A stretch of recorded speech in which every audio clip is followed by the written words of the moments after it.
We begin at daybreak Thursday morning. Jesus has just been condemned by the Sanhedrin, which is the Jewish high court. As we talked about yesterday, Judas was the disciple that actually betrayed Jesus for 30 pieces of silver. Judas probably didn't expect Jesus to be condemned to death. The anticipation was that he would somehow be charged with something, but that he would not be condemned.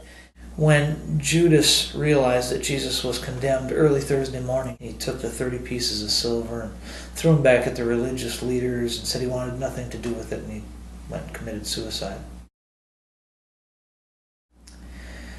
We know from history that the Sanhedrin, which is the Jewish high court, had no authority to sentence a man to death.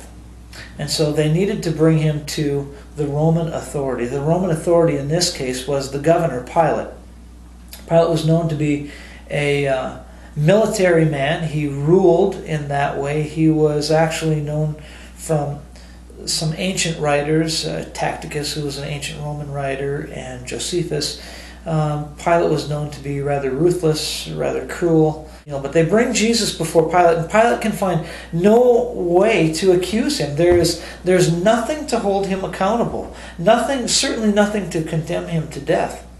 And if we go back again and we look at the history, if we look at the tradition of the Passover lamb, the Passover lamb was brought into the household for 4 days, where it became part of the family, as well as it was inspected for blemishes. It was inspected for flaws. And as Jesus is related to this Passover lamb, part of the inspection process is when he goes before Pilate. Pilate finds no reason whatsoever to condemn Jesus to death.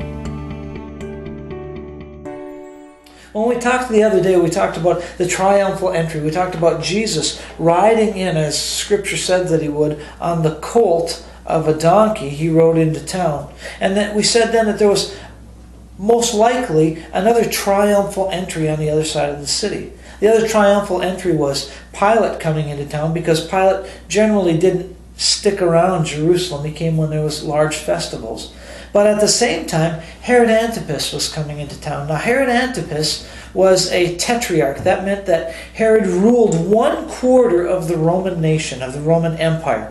After his father, Herod the Great, had passed away, the empire was divided into quarters, and Herod Antipas was ruler over one of these quarters.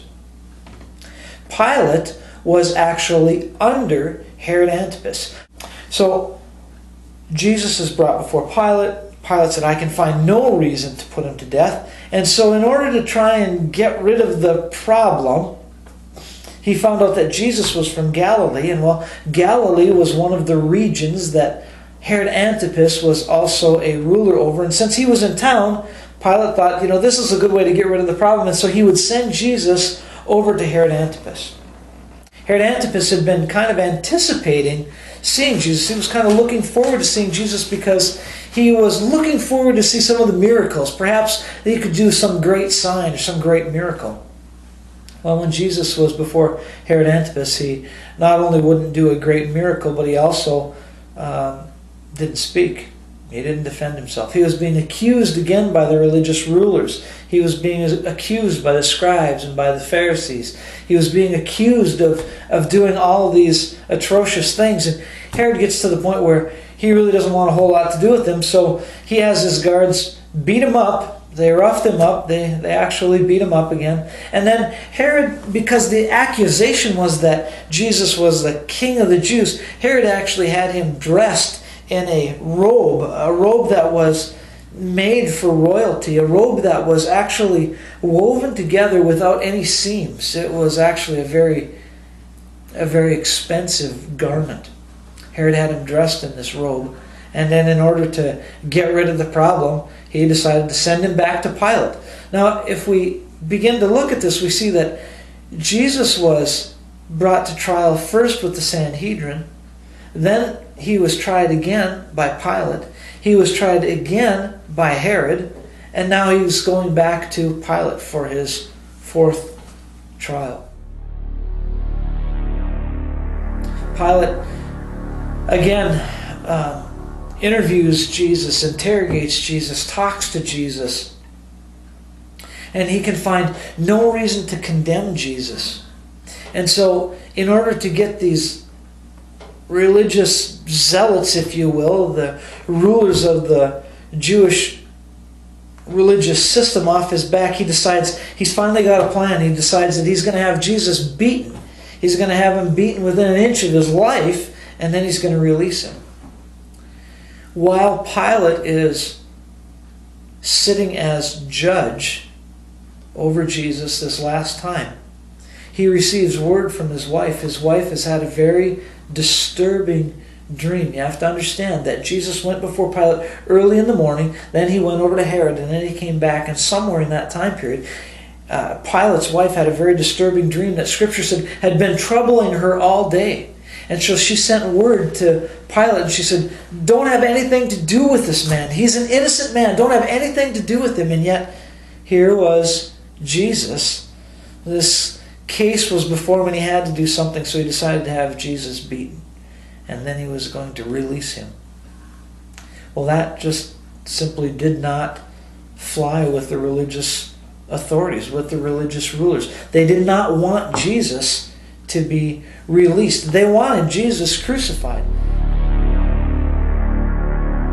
During the Passover feast, the festival, it was customary, it was a Jewish custom, that Pilate would release one criminal.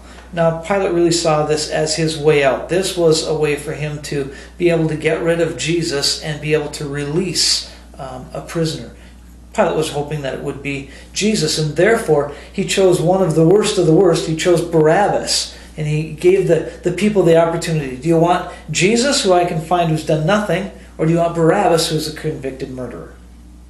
And as odd as it was, as strange as it was, as unbelievable as it was, the Jewish people and the Jewish rulers cried out for Barabbas to be released.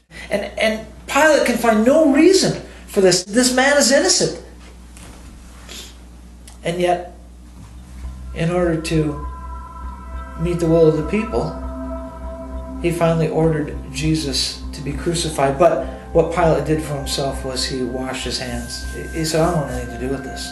This is your choice. This is your decision. I want to wash my hands of it. And he washed his hands of Jesus. He washed his hands of this mockery of justice. He washed his hands, really, of the innocent blood of this man, Jesus. And he turned him over to be beaten. He turned him over to be executed by Roman crucifixion.